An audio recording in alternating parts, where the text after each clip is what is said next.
नमस्कार विद्यार्थी मित्रांनो. Today we are going to learn about Unit 4 Measurement, Chapter 20 Length, Mass and Capacity. Okay. So first, length. We are going to learn about the length. The standard unit of length is meter. The formula is 1 kilometer is 1000 meter. You know about that. 1/4, that means a quarter kilometer. Quarter kilometer is equal to 0.250 kilometer. That means is equal to 250 meter. Okay. Half kilometer means 0.500 kilometer means 500 meter. And 3/4 kilometer is equal to 0.750 kilometer is equal to 750 meter. Okay. We learned this formula in the last video. So the example is 20.1. Third example. The example is a rickshaw covers 30 kilometer in 1 hour. How far will it travel in 3/4 of an hour at the same speed? This example is about the time. आपण जे मागच्या तासाला एक आपण video बघितला होता आणि त्या व्हिडिओमध्ये मी तुम्हाला किलोपासून ते मिलीपर्यंतचा एक फॉर्म्युला सांगितलेला होता. We are going to learn this formula again in this video. आता जेव्हा आपण हे टाइमचं एक्झाम्पल सोडवू तेव्हा आपल्याला तो फॉर्म्युला वेगळ्या पद्धतीने लिहावा लागेल. परंतु ज्यावेळेला आपण लेंथ, मास आणि कपॅसिटी याबद्दलचा विचार करू तेव्हा आपल्याला तो फॉर्म्युला मी तुम्हाला विस्तृतपणे सांगणार आहे. आता यामध्ये जे पहिलं उदाहरण आहे यात टाइमचं उदाहरण आहे. Rickshaw covers 30 kilometre in 1 hour. Okay. 1 hour that means 60 minutes. How far will it travel in 3/4 of an hour? Here is 3/4 of kilometer. That means 0.750 kilometer, 750 meter. But the formula is about the length. This formula is about the time.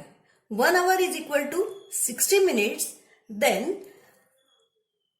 3/4 of an hour म्हणजेच एका तासाचे 3/4 किती? एका तासाचे minute झाले 60 minute, right. 3/4 of an hour is equal to 3/4, that means 3/4. कशाचे आहेत ते? अवर्स म्हणजेच 60. Because 1 hour is equal to 60 minute. So 60 मिनिट्सचे आपल्याला काय करायचे? 3/4 काढून घ्यायचे. So 3/4 into 60. येते लक्षात? आपल्याला एका तासाचे 3/4 काढायचे म्हणून आपण into 60 केलेला आहे. 4 1 जा 4, 4 15 जा 60, 15 3 जा 45. So 3/4 is equal to 3/4 of an hour, 45 minutes. एका तासाचे जे 3/4 आहेत ते काय आहे? तर 45 मिनिट हे ते 3/4 आहेत. आता आपल्याला काय विचारलंय? एका तासामध्ये 30 किलोमीटर इन 1 hour म्हणजे ती रिक्षा जी आहे ती एका तासामध्ये 30 किलोमीटर जाते. म्हणजेच काय? तर in 60 minutes it travels 30 kilometre. बरोबर. तर आपल्याला विचारलं 3/4 मध्ये ती किती किलोमीटर जाईल with the same speed. So 45 मिनिटांमध्ये ती किती किलोमीटर जाईल? जे माहीत नाही त्याबद्दल आपण x मानून घेतला. x किलोमीटर जाईल असं मानूया. So in 60 minute it travels 30 kilometre. Then in 45 minutes it will travel x kilometer. So x is equal to cross मल्टिप्लिकेशनचं उदाहरण आपण सोडवणार आहोत, म्हणजे क्रॉस मल्टिप्लिकेशन मेथडने सोडवणार आहोत. x is equal to 45 into 30 divided by 60. म्हणजे या दोघांचा गुणाकार करायचा आणि या दोघांचा गुणाकार करायचा. आपल्याला या ठिकाणी एक्सची किंमत काढायची, म्हणून आपण एक्स घेतला, या दोघांचं मल्टिप्लिकेशन डिवायडेड बाय 60. सो आता इथे आपल्याला हे उदाहरण लगेच कळतं आहे की आपण इथे 31 जा 30, 32 जा 60 आणि म्हणजेच काय होत आहे 45 1 जा 45 upon 2. X is equal to 45 upon 2. आपल्याला 45 अपॉन 2 आलं म्हणजेच काय आपण देणार की हे डेसिमल पॉइंटमध्ये उदाहरण येणार. 2 2 जा 4, 2 2 जा 4 म्हणजेच 22 2 44 पॉइंट, एक उरला 2 5 जा 10. ओके, म्हणजे 22.5 किलोमीटर ते जाईल हे आपल्याला कळलं.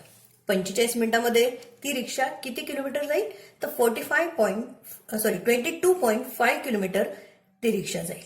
Okay, in 45 minutes. पण आता या ठिकाणी आपल्याला जे ऑप्शन्स दिलेले आहेत त्या ऑप्शन्समध्ये आपल्याला मीटरचे ऑप्शन्स दिलेले आहेत सगळे आणि आपला आला आहे किलोमीटर आलेला आहे. सो आपण 22.5 किलोमीटरचे काय करणार आहोत, मीटर करणार आहोत. मीटर करण्यासाठी आपल्याला त्यांना 22.5 आपल्याला कितीने गुणावं लागेल तर 1000 गुणावं लागेल. सो 22.5 इंटू 1000, डेसिमल पॉइंट 3 घरा उजवीकडे जाणार, म्हणून हे 1 2 आणि 3 या पद्धतीने 22,500 मीटर हे त्या ठिकाणी उत्तर येईल. 22,500 मीटर या ठिकाणी उत्तर येणार आहे. ओके, म्हणजे ती रिक्षा 45 मिनिटांमध्ये 22,500 मीटर अंतर जाईल. when the question is asked how many kilometer it travel, then 22.5 kilometre. आपल्याला जर प्रश्न असा विचारला की किती किलोमीटर जाईल तर उत्तर येईल 22.5. पण आपल्याला जे ऑप्शन्स दिलेले आहेत त्याच्यामध्ये मीटर ऑप्शन्स दिले, म्हणून आपण त्या किलोमीटरचे काय केलेत, मीटर केलेत. किलोमीटरचे मीटर करताना 1000 आपण मल्टिप्लाय केलं की जे आपण इथे बघितलंय 1 kilometre is equal to 1000 metre. आपल्याला हवे 22.5 किलोमीटर, त्याचे मीटर करताना इंटू आपण 1000 करणार. So 22,500 metre it travel. Okay, next example. आपण 7वं उदाहरण बघणार आहोत की जे याच पद्धतीचं आहे. 2019ला हे उदाहरण आलेलं आहे आणि 20.1 मधलं हे 7th एक्झाम्पल आहे. Example is a car covers Nagpur Amravati 150 kilometer distance in 3 hours and 15 minutes. How much time will it require to cover a distance of 250 kilometer with the same speed? उदाहरण आपल्याला असं दिलंय की एक कार नागपूर अमरावती हे जे डिस्टन्स आहे which is 150 kilometre. This distance is covered in 3 hours and 15 minutes. हे डिस्टन्स 3 तास आणि 15 मिनिटात ती कार कव्हर करते. How much time will it required, मग तिला किती वेळ लागेल टू कव्हर अ डिस्टन्स, हे अंतर पार करण्यासाठी किती 250 किलोमीटर. तर 250 किलोमीटर अंतर पार करण्यासाठी तिला किती वेळ लागेल विथ द सेम स्पीड. त्याच स्पीडने ती गेली तर तिला किती वेळ लागेल असे विचारलंय. आता प्रथम इथे आपण दिले आहेत 3 hours and 15 minutes. याचे आपण मिनिट करून घ्यायचे, कारण आपल्याला अवर आणि मिनिट असे 2 युनिट दिलेत, पण आपल्याला एकच युनिट या ठिकाणी आधी करून घ्यावं लागेल. 3 hours 15 minutes, 1 hour is equal to 60 minutes, so 3 hour is equal to 3 into 60, बरोबर 180 minute plus 15 minute हे वरचे मिनिट आपण त्याच्यामध्ये मिळवले, म्हणजे टोटल 195 मिनिट आलेत. बरोबर. 3 तासाचे आपण मिनिट करून घेतले. 180 plus 15 is equal to 195 minute आले. आता त्यांनी विचारलंय what time will be required. Time will be x आपण मानूया. Suppose time will be x. आपल्याला तिला 250 किलोमीटर अंतर जाण्यासाठी एक्स टाइम एवढा वेळ लागेल असं आपण मानूया. 150 किलोमीटर ट्रॅव्हल करण्यासाठी it takes 195 minute. Right. 150 kilometre distance cover करण्यासाठी car will take 195 minute. Then if the distance is 250 kilometre, जर डिस्टन्स किंवा अंतर 250 किलोमीटर असेल तर त्याला आपण मानले आहे एक्स मिनिट टाइम मानलेला आहे. आता पुन्हा आपल्याला इथे एक्स ची किंमत काढायची. So x is equal to cross multiplication या दोघांचा गुणाकार 250 इंटू 195 अपॉन 150. ओके. आता आपल्याला हे दोन, हा शून्य गेला आणि हा शून्य गेला, आपल्याला इथे लगेचच गुणाकार करता येतोय. आपण 5 3 जा आणि 5 5 जा या ठिकाणी आपण 15 आणि 25 डिव्हाइड केलेलं आहे. 5 3 जा 15 आणि 5 5 जा 25. आता या 3 ने आपण 195 ला मल्टिप्लाय करून बघायचे. आपल्याला आपण डिव्हिजिबिलिटी टेस्ट पाहिली आहे. अंकांची बेरीज तिला जर 3 ने भाग गेला तर संख्येला 3 ने भाग जातो. Here is 9 plus 1 10 plus 5 15. 15 is divided by 3. So 195 is also divided by 3. So divide the 195 by 3. 3 एक 3 आणि 3 6 जा 18. एक उरला. 3 5 जा 15. तुम्हाला आता हे जे अशा पद्धतीचे भागाकार आहेत हे मोठे भागाकार न करता या पद्धतीने करण्याची सवय लावायची. आपण काय केलं, 19 हा अंक घेतला. 3 सक 18. 19 मधनं 18 गेले. एक उरला. एक आणि हा 5 15 झाले. 3 5 15. अशा पद्धतीने आपण भाग दिला आणि तुम्ही आता सिम्पलेस्ट फॉर्म करताना याच पद्धतीचा उपयोग करायचा आहे. So x is equal to 5 into 65. x is equal to 5 5s are 25, carry over to 2, 6 5s are 30, 30 plus 2, 32. So x म्हणजेच काय मानलंय, suppose time will be x. आपण टाइम जो आहे तो x मानलेला आहे. सो 250 किलोमीटर साठी किती टाइम लागणार आहे, 325 मिनिट्स आपल्याला, म्हणजे सॉरी त्या कारला लागणार आहे. 250 किलोमीटर साठी 325 मिनिट. आता जसं आपण इथे अवर आणि मिनिट हे दोन युनिटचं मिनिट करून घेतले, तसं या मिनिटाचे आता आपल्याला अवरमध्ये करावे लागतील आपल्याला. मग 325 म्हणजे 325 चे जर आपल्याला अवर्स आणि मिनिट असं करायचं असेल तर आपल्याला त्याला कितीने डिव्हाइड करावं लागेल, 60 ने. 325 डिवाइडेड बाय 60. का 60 ने? Because 60 minutes is equal to 1 hour. मग 325 मिनिट आहेत तर त्याचे किती तास होतात हे बघण्यासाठी आपल्याला 60 ने आपण भाग देणार आहोत. 325 डिवाइडेड बाय 60. आता 60चा भाग जाताना आपल्याला लगेच लक्षात येईल की ही संख्या, ह्या दोन संख्या घेतल्या तर 6 5 30 म्हणजे आपल्याला 5चा भाग या ठिकाणी बरोबर बसतो. 60 5 300. या ठिकाणी जो पूर्ण कोशंट भाग बसतो तो असतो कोशंट, तेवढे असतात अवर. हा जो कोशंट आहे तो काय येईल, अवर येईल. आणि हे जे रिमाइंडर असतं हे तेवढे मिनिट उरतात. 325 मिनिटाला जर आपण 60 मिनिटांनी भागलं तर 5 पूर्ण भाग जातो, म्हणजे हे 5 तास होतात. आणि 25 हे काय होतील तर मिनिट होतील. म्हणजेच 250 किलोमीटर अंतर पार करण्यासाठी किती तास लागतील, 250 किलोमीटर साठी the car will require 5 hours and 25 minutes. Okay. म्हणजे 250 किलोमीटर अंतर जाण्यासाठी त्या कारला किती वेळ लागेल, तर 5 तास 25 मिनिटं एवढं अंतर लागेल. बघा मुलांना, आपण काय केलं, आपल्याला दिलं होतं की 150 किलोमीटरसाठी ती 3 तास आणि 15 मिनिटं एवढा वेळ घेते. So we convert this 3 hours and 15 minutes into minutes. 3 hours divided by 60 अशा पद्धतीने 195 मिनिट केले. Time will be x. 150 kilometre जाण्यासाठी 195 मिनिट, तर 250 किलोमीटर जाण्यासाठी किती? क्रॉस मल्टिप्लिकेशनने आपण हे उदाहरण सोडवलं. एक्सची किंमत आपण काढली. एक्स म्हणजेच मिनिट 325 मिनिट्स आलेत. आपण त्या 325 मिनिट्सचे डिवायडेड बाय 60 करून अवर्स आणि मिनिट्स काढले. म्हणजे 325 मिनिट म्हणजे किती तास आणि किती मिनिट? म्हणून आपण 60ने भागलं. 60ने भागल्यानंतर जो पूर्ण भाग जातो तेवढे अवर्स आणि उरलेले जे रिमाइंडर असतं ते काय आहे? मिनिट. सो 5 तास आणि 25 मिनिटं एवढा वेळ त्या ठिकाणी त्या कारला लागणार आहे. Okay, next example. 20.1 मधलंच हे 6th एक्झाम्पल आहे. आता हे एक्झाम्पल जरा वेगळ्या पद्धतीचं आहे बघा. एक्झाम्पल असं आहे, 42,000 millimeters long wire is cut equally at 6 places. Find the length of each piece of wire. उदाहरणात असं म्हटलंय की 42,000 मिलीमीटरची long wire is cut equally, सारखी कापली, ऍट 6 प्लेसेस, 6 ठिकाणी तिला आपण कट दिले आहेत.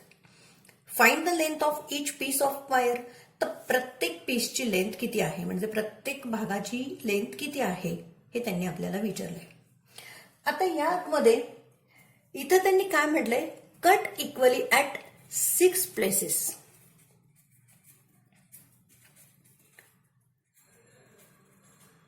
6 प्लेसेस मध्ये ती कट केली, याचाच अर्थ तिचे किती इक्वल पार्ट झाले असतील? तर 7. Right, 7 equal parts. म्हणजे 42,000 वायरचे मिलीमीटर, 42,000 मिलीमीटर्स वायरचे 7 इक्वल पार्ट झाले. तर प्रत्येक पार्ट किती मिलीमीटरचा असेल हे आपण काढून घेणार आहोत. हे आलं का लक्षात? की 6 प्लेसेसमध्ये कापले म्हणजे तिचे 7 इक्वल पार्ट झालेत, ही गोष्ट लक्षात ठेवायची. 7 इक्वल पार्ट्स आहेत, मग प्रत्येक पार्ट हा इक्वल आहे, म्हणून 42,000 डिव्हायडेड बाय 7. 7 6 42 आणि वरचे हे 3 शून्य.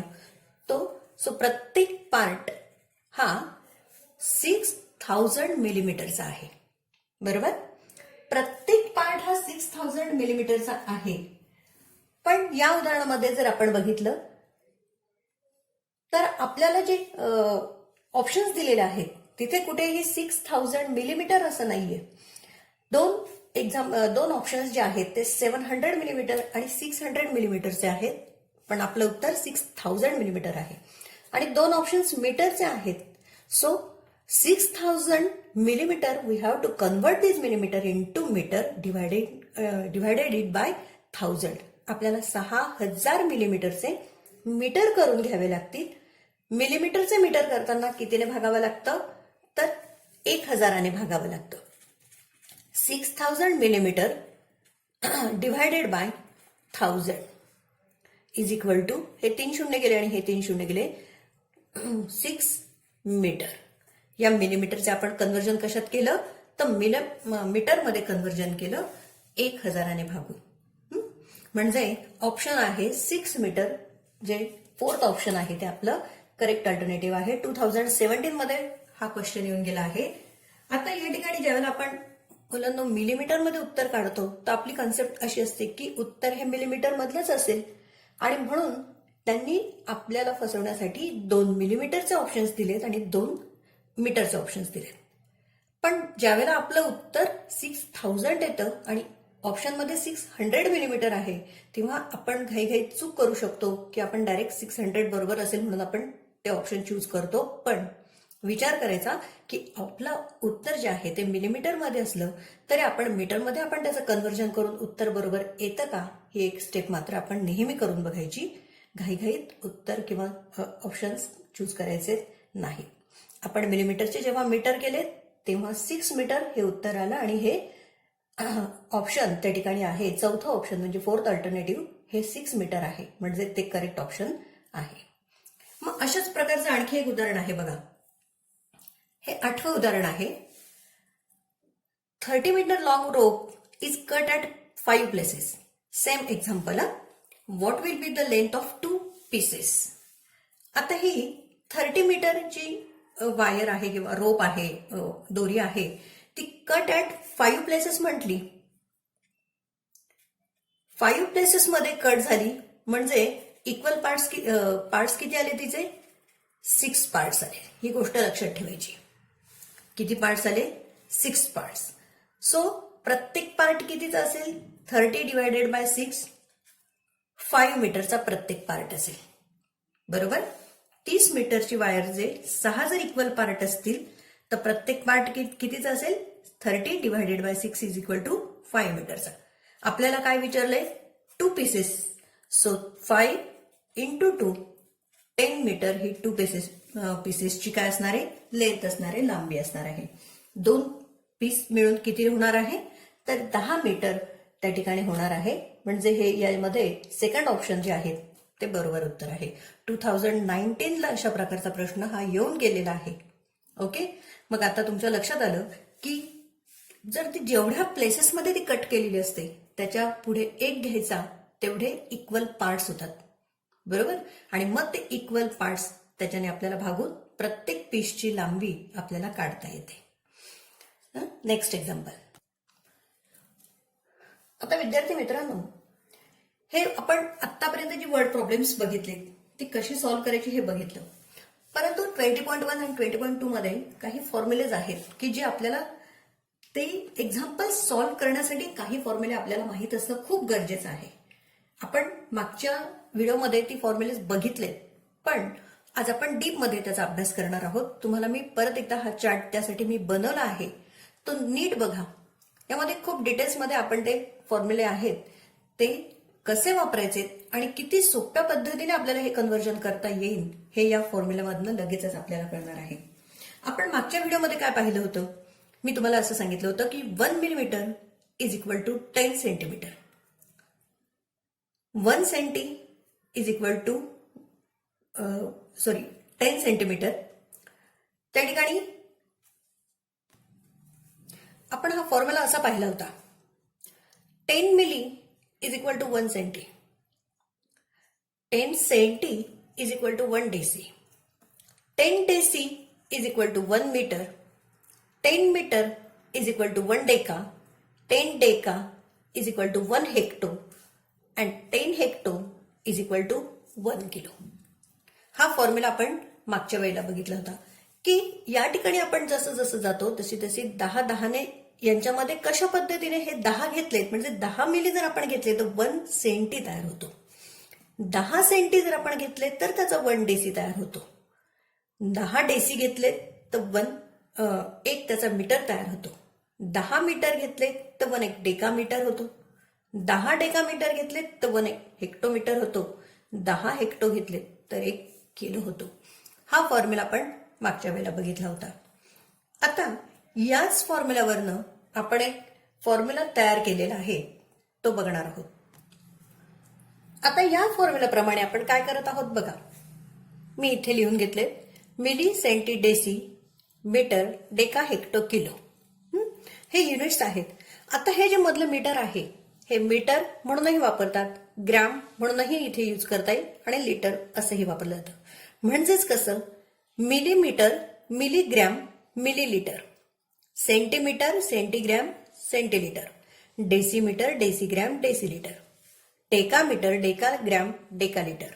हेक्टोमीटर, हेक्टोग्रॅम आणि हेक्टोलिटर. तसंच किलोमीटर, किलोग्रॅम, किलोलिटर. या पद्धतीने हे बाकीचे युनिट्स सेम राहतात. म्हणून त्याचा आपण शॉर्ट फॉर्म असाच घेतला, मिली सेंटी डेसी. मग इथे मीटर, ग्रॅम किंवा लिटर, डेका, हेक्टो आणि किलो. आता यामध्ये बघा 1 किलोचं समजा मला माप घ्यायचं असेल. 1 kilo 1 kg is equal to 10 hecto. 1 kg is equal to 100 deca. 1 kg is equal to 1000 metre किंवा ग्रॅम किंवा litre. 1 kg is equal to 10,000 deci. 1 kg is equal to 1 lakh centi and 1 kg is equal to 10 lakh milli. या ठिकाणी 1 किलोचं जर आपण माप घेतलं तर 1 किलो म्हणजे 10 hecto.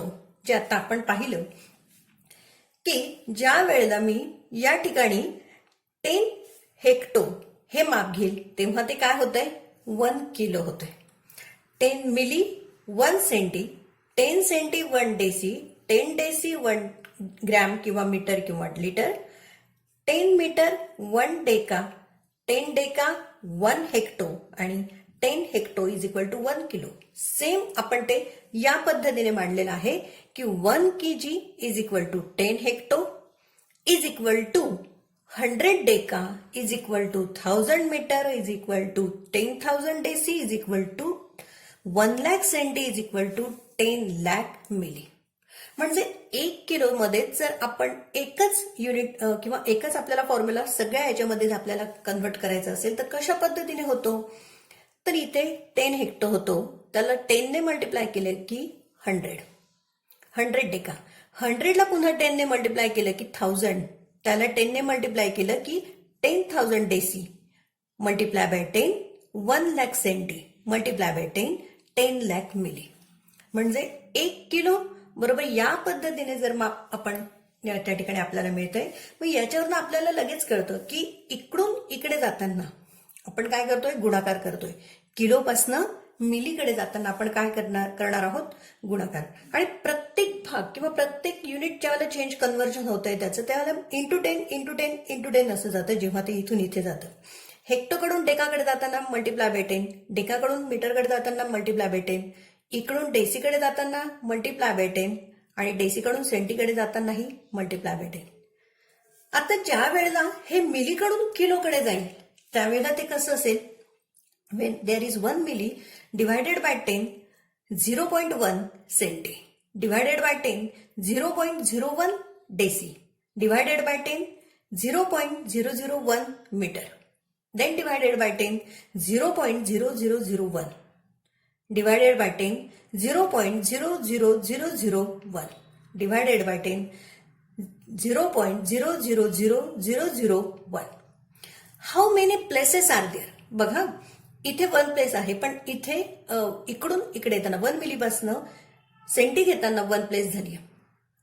2 places 1 2 3 places, decimal point नंतरच्या प्लेसेस मी मोजते 1 2 3. इकडून इकडे ज्या वेळेला येते त्यावेळेला डेसिमल प्लेसेस कशा वाढतायत ते बघा. 1 2 3 4 प्लेसेस होत आहेत, 1 2 3 4 5 प्लेसेस होत आहेत, 1 2 3 4 5 6 प्लेसेस होत आहेत.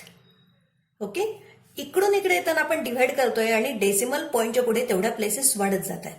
इथे जर आपण पाहिलं तर एकावर तेवढे शून्य वाढत आहेत. एक प्लेस गेली की एक शून्य वाढतोय. 10 100 1000 10,000 1 लाख 10 लाख म्हणजे एक एक शून्य वाढतोय. इकडे डेसिमल प्लेसेस वाढत आहेत. म्हणजे आपल्याला जर डायरेक्ट समजा एखादी संख्या इथे दिलेली असेल त्याचं कन्व्हर्जन जर डेसीमध्ये करायचं असेल तर आपल्याला काय करावं लागेल. इकडचे इकडे करताना डिवायडेड बाय हा 10 आणि हा 10 इंटू 10 डिवायडेड बाय 100. इकडे करताना मिलीचं इकडे करताना 10 इंटू 10 इंटू 10 डिवायडेड बाय 1000 असं करावं लागेल. ओके, त्यानंतर डेकामध्ये करताना how many place 1 2 3 4 divided by 10,000 या पद्धतीने आपल्याला डिवाइड करावं लागेल. आणि इकडे डेकाचं जर आपल्याला सेंटी करायचं असेल तर मध्ये किती प्लेसेस आहेत 1 2 3 डिवायडेड बाय 1000 करावं लागेल डेकाचं सेंटी करताना. ही गोष्ट लक्ष ठेवायची. हेक्टोचं मीटर करताना 100, डेकाचं डेसी करताना 100, मीटरचं सेंटी करताना 100, डेसीचं मिली करतानाही 100 ने गुणायचं. हेक्टोचं सेंटी करताना आता कितीने गुणणार आपण 1 2 3 4 एकावर 4 शून्य म्हणजे आपण 10,000 गुणणार. ही गोष्ट लक्ष ठेवायची. डेसीचं मिली डेकाचं मिली करताना आपण काय करणार एकावर तेवढी शून्य ठेवणार. 1 2 3 4 प्लेसेस म्हणजेच एकावर 4 प्लेसेस म्हणजेच त्या ठिकाणी 10,000 ने आपण मल्टिप्लाय करणार. इकडून इकडे कन्व्हर्जन करताना एकावर तेवढी शून्य ठेवत जायचं. इकडून इकडे कन्व्हर्जन करताना डेसिमल प्लेसेस तेवढ्या वाढवत जायच्या. हे सगळ्यात सोपं सूत्राचा तो फॉर्म्युला आहे. आपण या पद्धतीने जर ही गोष्ट लक्षात ठेवली तर फॉर्म्युले करताना आपली चूक होणार नाही. आता या चार्टचा वापर करून आपण 20.1 आणि 20.2 मधले काही एक्झाम्पल्स सोडवणार आहोत.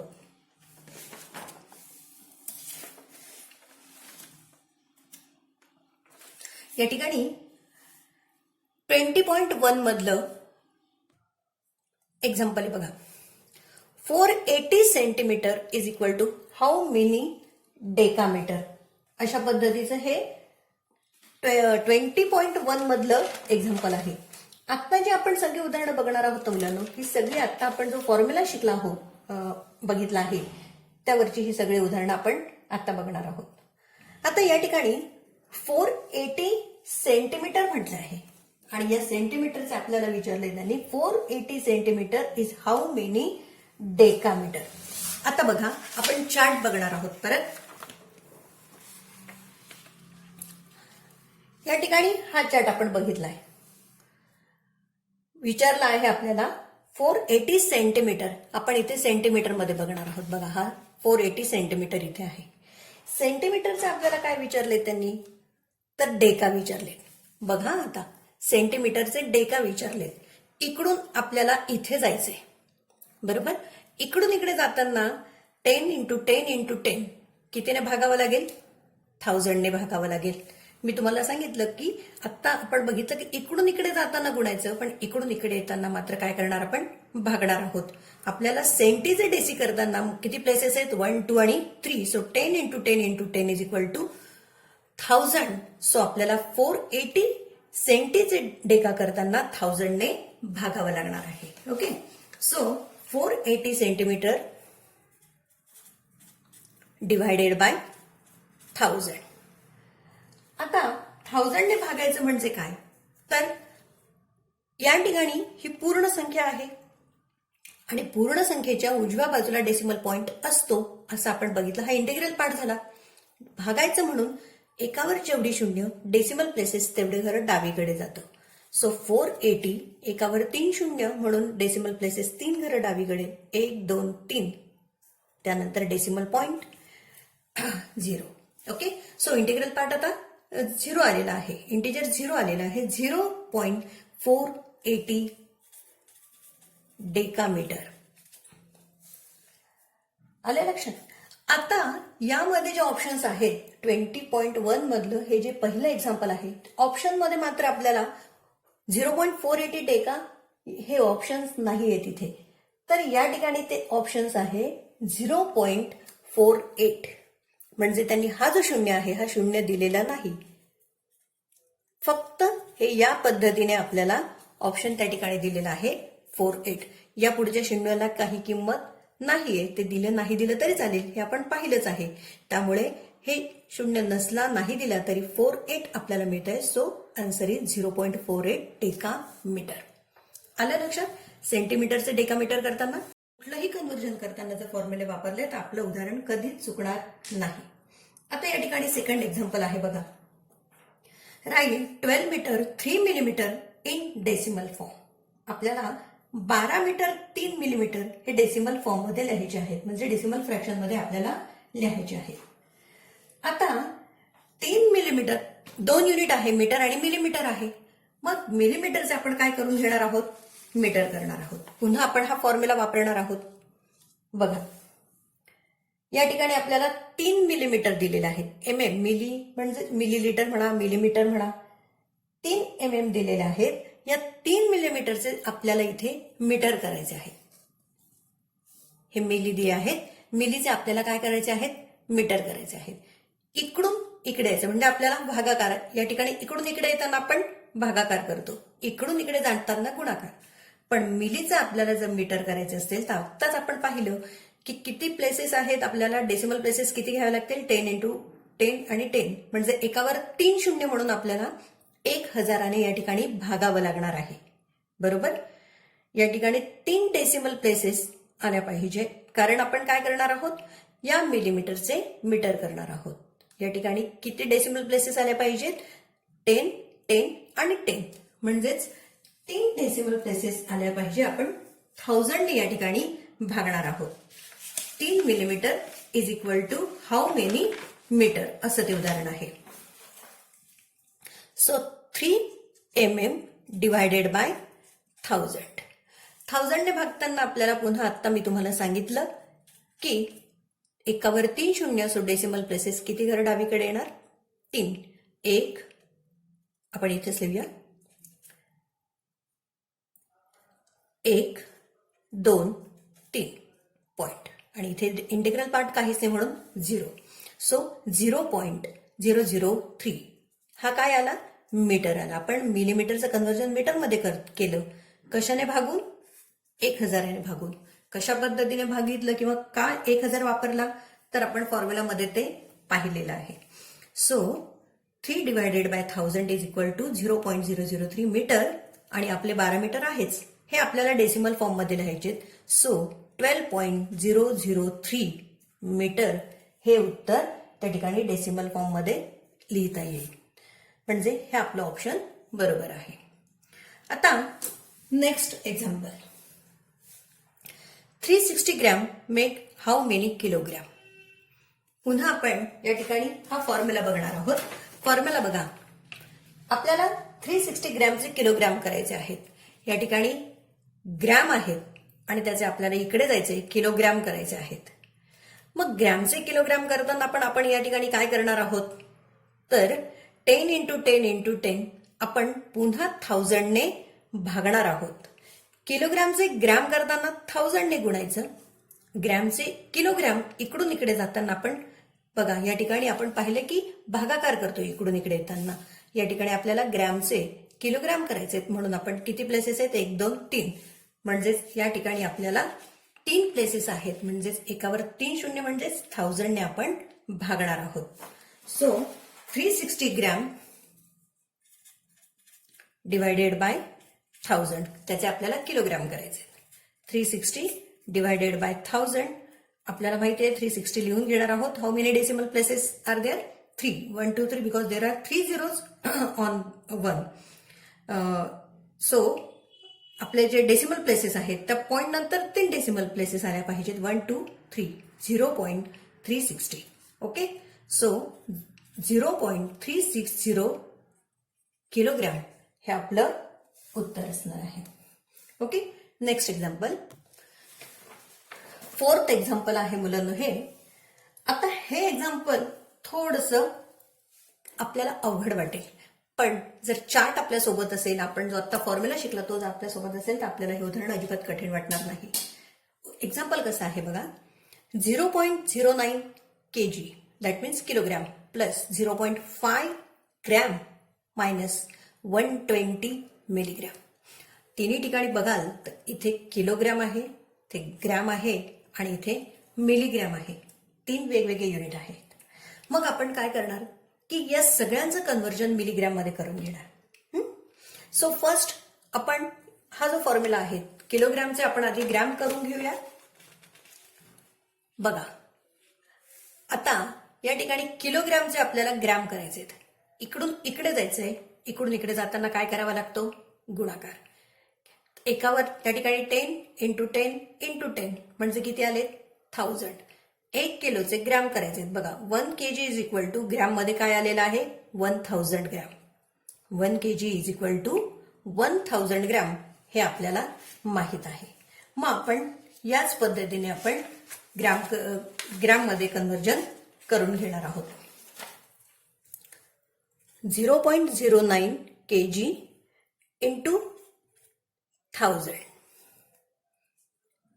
बरोबर.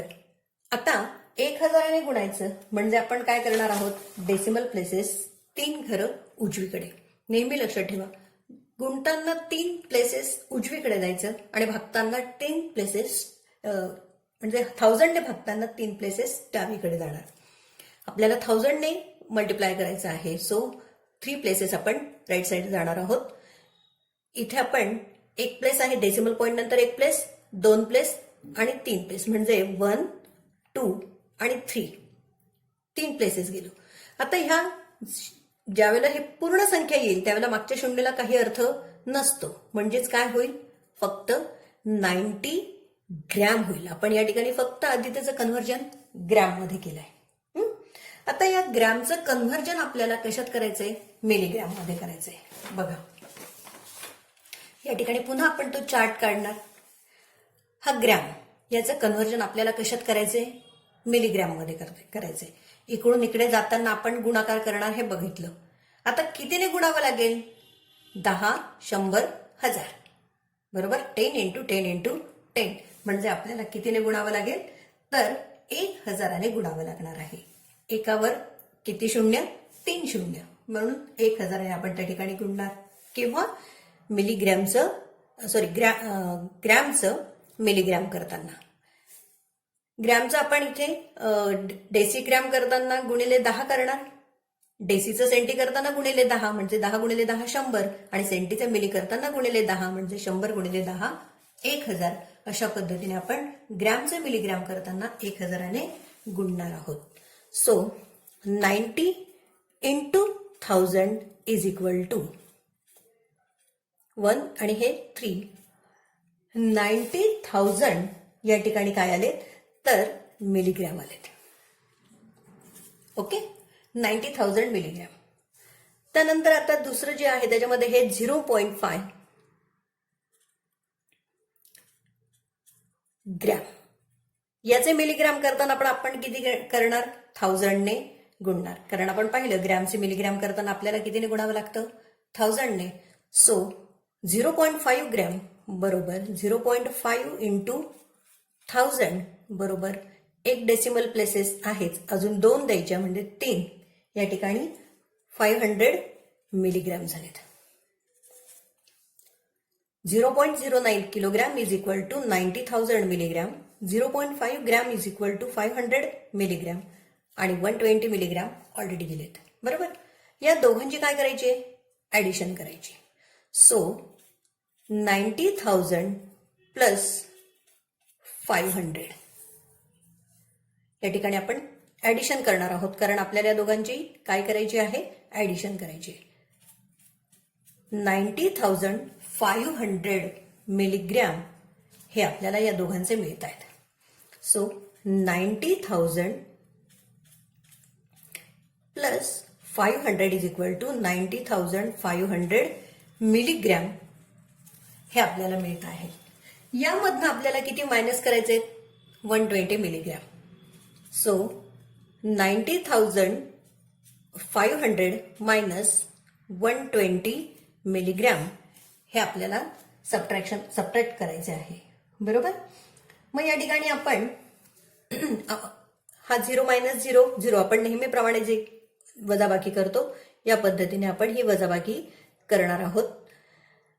10 minus 2 8, 4 minus 1 3, 0 आणि 9. 90,300 मिलीग्रॅम हे त्या ठिकाणी उत्तर आलेलं आहे. 90,300 मिलीग्रॅम. पण जर आपण या उदाहरणाचे ऑप्शन्स बघितले तर या उदाहरणाच्या ऑप्शन्समध्ये 20.2 मधलं हे चौथं उदाहरण आहे. त्या ऑप्शन्समध्ये आपल्याला मिलीग्रॅमचे 2 ऑप्शन्स आहेत आणि ग्रॅमचे 2 ऑप्शन्स आहेत. जे आपण आता मघाचे उदाहरण पाहिलं अगदी सेम तशा पद्धतीने आपल्याला त्या ठिकाणी कन्फ्युजन होण्यासाठी अशा पद्धतीने ऑप्शन्स दिले जातात. आता आपलं मिलीग्रॅम मध्ये जे उत्तर आलेलं आहे तर या ऑप्शनमध्ये मिलीग्रॅमचे जे आहेत उत्तर तर ते पॉइंटमध्ये आहे. ऍक्च्युली आपलं मिलीग्रॅम जे आलं आहे ते पॉइंटमध्ये नाहीच आहे, कारण आपण सगळ्यांचं मिलीग्रॅम हे सगळ्यात छोटं युनिट करून घेतलं. ते पॉइंटमध्ये येऊ शकत नाही. त्यामुळे या ठिकाणी मिलीग्रॅम पॉइंटमध्ये जे ऑप्शन दिलेले आहेत ते चुकीचे आहेत किंवा ते येणार नाहीत. आता ग्रॅम मधले 2 ऑप्शन आहे 93.38 आणि 90.38 हे 2 आहे. मग आपण आता या मिलीग्रॅमचे काय करणार आहोत? त्या ठिकाणी मिलीग्रॅमचे पुन्हा ग्रॅम करून आपण त्या ठिकाणी घेणार आहोत. तेव्हा आता पुन्हा आपण आपला हा चार्ट वापरू आणि या चार्टमध्ये बघा मिलीग्रॅमचे ग्रॅम करताना कितीने भागावं लागेल आता? तर इथे हे भागाकार आहे, इकडून इकडे यायचं. सो 10 into 10 into 10 1000 ने आपल्याला इथल्या मिलीग्रॅमचे इथले ग्रॅम करण्यासाठी भागावं लागणार आहे. म्हणून आपण या ठिकाणी 90,380 divided by 1000 is equal to 1000 ने भागायचं म्हणजेच काय? डेसिमल प्लेसेस 3 घरं डावीकडे जाणार. 1 2 3. So our answer is 90.380 gram हे आपलं उत्तर आहे. या ठिकाणी ग्रॅम म्हणतो आपण 90.380. आता यामध्ये पण हा पुढचा शून्य आहे तो दिला नाही तरी चालतो, म्हणजेच 90.38 ग्रॅम हे उत्तर किंवा हे ऑप्शन या ठिकाणी दिलेलं आहे. 90.38 हे चौथं ऑप्शन त्या ठिकाणी दिलेलं आहे आणि चौथा पर्याय हा बरोबर आहे. Fourth alternative is the correct option. So our answer is 90.38 gram. आले लक्षात? तेव्हा हा चार्ट मी तुम्हाला आता पाठवणार आहे. तो चार्ट तुम्ही मात्र व्यवस्थित तुमच्या वहीमध्ये लिहायचा. आता ही या व्हिडिओमधली सर्व जी काही उदाहरणं सोडवली ती सर्व उदाहरणं तुमच्या वहीमध्ये सोडवायची आहेत.